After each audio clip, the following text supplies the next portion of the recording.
Joined now by a good friend of the show, Kyle Guy, former national champion with Virginia, former Lawrence Central player, Indianapolis native, and still playing in pro ball, but is back to run the Dizzy Runs. You got the Dizzy Runs going. You got camps going. It's a busy time for you, Kyle. Thanks a lot for joining us as always. Absolutely. Love to make time for you. It's good to hear from you. Absolutely. So this is a busy time for you, man. You got the Dizzy Runs, you got camps, you kind of got a lot of stuff going on. Yeah. So I was just, my wife gets on me a little bit because we do this 10-month season overseas, and I come back and this is supposed to be like relaxation, quote unquote vacation. But I work out every day. I do camps. I got a pro-am. I usually do my golf outing. So, yeah, I like to keep these 60, 70 days, keep me on my toes. When and where is the golf outing? Well, unfortunately, I'm taking a year off from this. I just had my second son. He's 2 months Congratulations. Now. Thank you. Yeah. So decided to just take a little leap year for that. But yeah, we'll get back to that next year. Well, that's incredible. Congratulations to you guys. That's awesome to hear. I'm a little surprised that somebody hasn't grabbed you for one of the local TBT teams, even though that not necessarily an alumni of those schools. It doesn't always matter. I've noticed just grabbing a great player like such as yourself. Has any of them reached out to you? Oh yeah, I get a lot of calls about TBT. I have sworn to myself I will not play until Virginia has an alumni team. I always wanted to be a part of TBT though, so I actually own a team, and we play against Butler first round. Oh, what's the name? Fail harder. Fail harder. Yep. What is the name of it? Fail harder. Yes. I did not know that was your team. Oh my gosh. Yeah, look at that. Learn something new. Yeah, well, I'm excited. So now you're also a team owner to add into this. Again, yeah, I'm telling you, I like to stay busy. What is owning that team? What have you learned from that, or is there how much involvement do you have on that? Dude, I feel like an NBA GM. I'm over involved. It's smaller money than what you guys were just talking about in that last segment, but I'm paying the players to play because I want to help them out and I want them to get something from it. It's been really fun because I'm kind of recruiting, and then I talk to people. I'm like, I can give you this much if you come play. I can give you somebody else a little bit less or a little bit more. We have a great coaching staff, like definitely the best in TBT. CJ Walker, who's my class, played at Tech, Ohio State, and Florida State. He's coaching. Bishop Smith, NAIA All-American, went to Warren Central.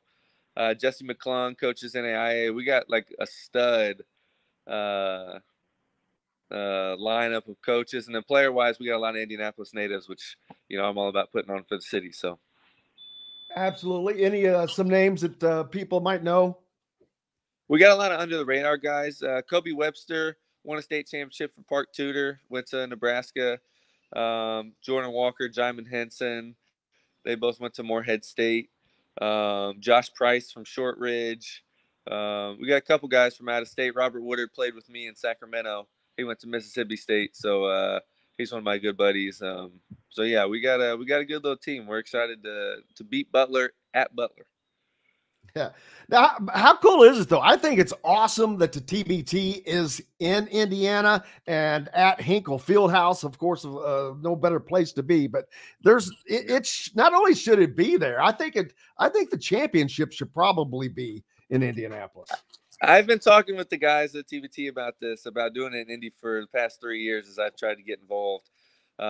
This is a good step. I do think they're in Philly right now for the championship. I think we can for sure make that happen because the crowds will just be hard to beat in Indiana, and it's so centralized compared to the rest of their regions. I do think it makes sense.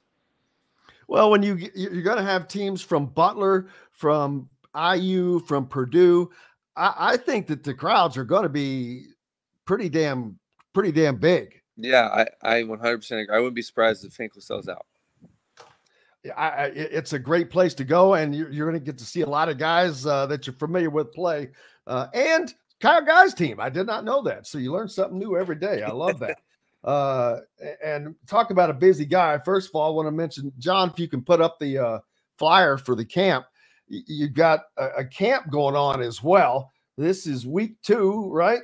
This is for the Pro-Am, yeah. Oh, this is for the Pro-Am. This is at Mount Vernon High School, which that's Tuesday night, which is in Fortville, right there. You don't have to go very far, do you? No, I do not. No, I do not. That's part of the perks of being able to set the schedule. But some of the names, I think you're going to recognize some of these names, people. Kyle Guy, first of all, headlines it. Sean McDermott, Joey Brunk, Jeff Teague, Marcus Teague, Pierre Brooks, Bowden Kapke, Evan Haywood, Finley Bizjack, Kobe King, former Butler players, and current Purdue players, Trey Kaufman-Renn and Miles Coven, which I'm a little surprised to see current college players play. I know that IU I don't think they let their guys play in things like this, but I was surprised to see a couple of Purdue active players in this. Yeah, so we're NCAA certified. I like to invite the college guys. Actually, most of those Butler guys you mentioned are still playing as well. So it's good for them. I put them on teams with veterans. So like I always put a college kid with Jeff Teague when he plays. Always put a college kid on my team, which is I usually do Miles Coven. That's my guy on my team. Gary Harris actually said that he's coming on Tuesday, so we're pretty excited about that. So he'll have I just saw that, and I wrote that down, and I forgot to mention it. No worries. Yeah, he was the last second edition, so we're excited to have Gary, and it's high level basketball. It's entertaining. We take it very seriously, which I think most pro-ams struggle with.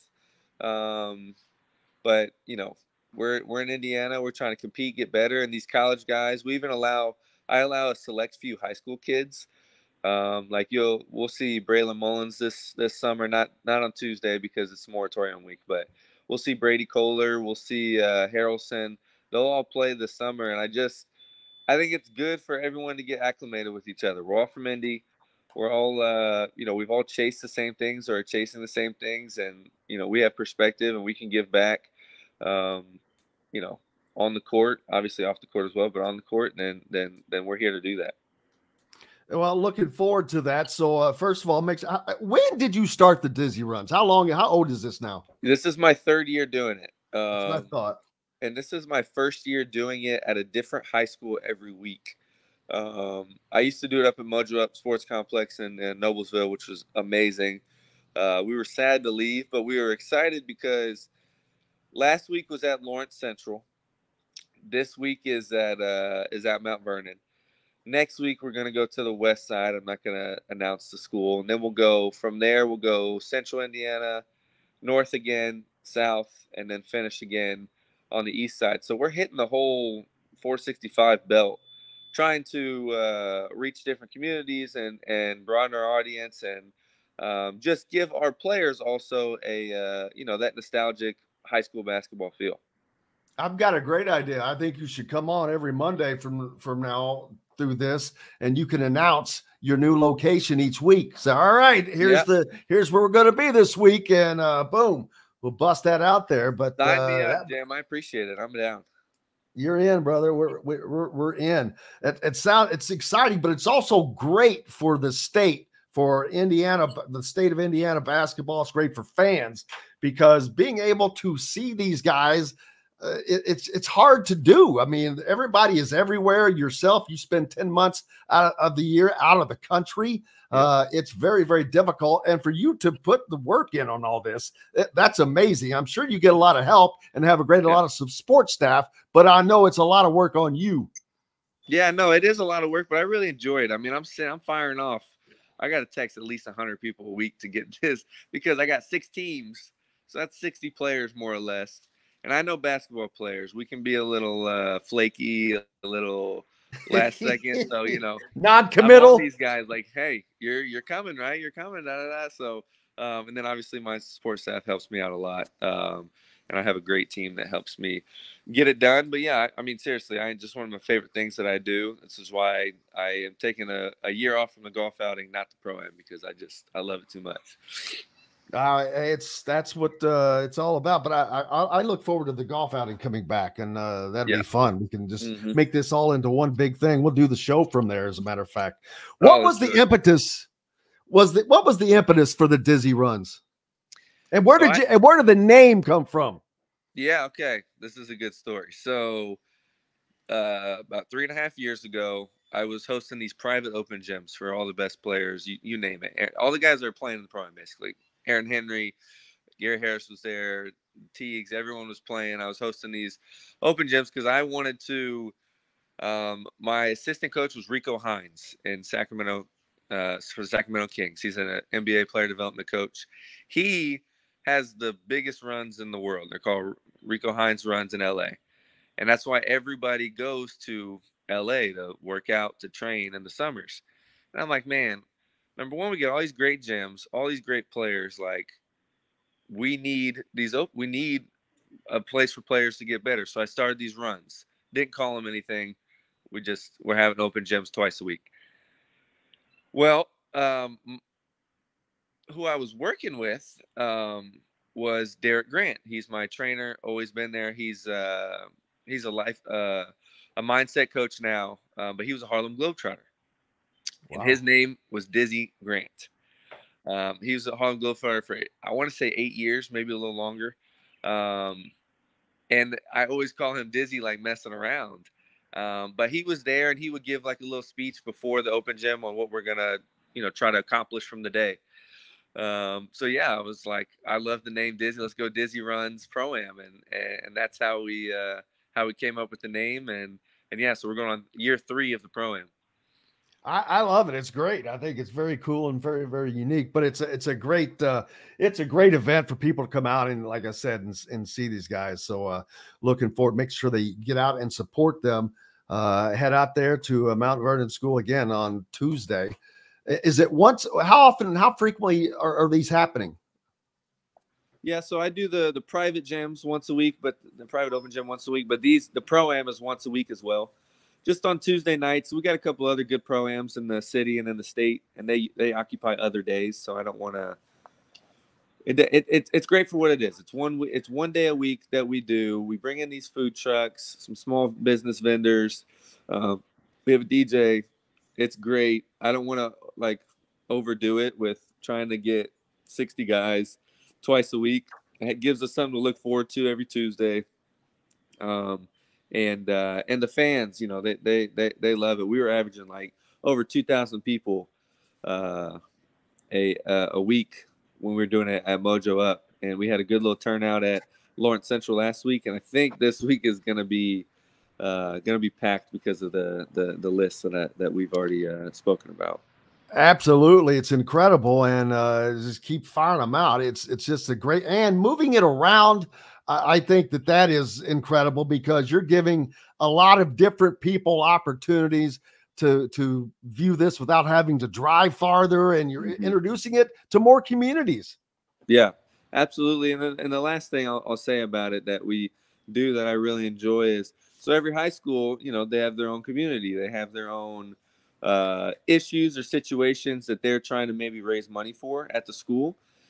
And, so maybe it's the robotics team, or maybe it's they need a new whatever they need. We'll help raise money for that with people. We'll set up a stand for it. And so the cool thing about what we're doing in Mount Vernon is it's a sad story. This kid, Sean, that played soccer in high school at Mount Vernon, was in a car accident. And so his whole soccer team's coming on Tuesday. We're going to raise a bunch of money for him, trying to help out with his hospital bill. So that's the other cool part of what I love about basketball and how it can be a vehicle is like, we're going to bring 2,000 people to Mount Vernon, and now we're going to be able to help this kid, hopefully, because of the game of basketball and all these kids coming to play in the Pro-Am for us. And everyone's going to wear a wristband with his name on it and stuff. So it'll be a good time. Hello, everybody. Jim Coyle with Indiana Sports Beat Radio, and thank you for enjoying our content and videos. And make sure you hit that subscribe and notifications toggle so you don't miss out on anything, whether it's Indiana Hoosiers, the Boilers, the Colts, the Pacers, Indiana high school action, whatever's happening in sports. We're trying to bring it all to you, and make sure you don't miss out on a thing. Again, hit the subscribe button for us. Helps us out a ton. We appreciate each and every one of you. Thank you so much.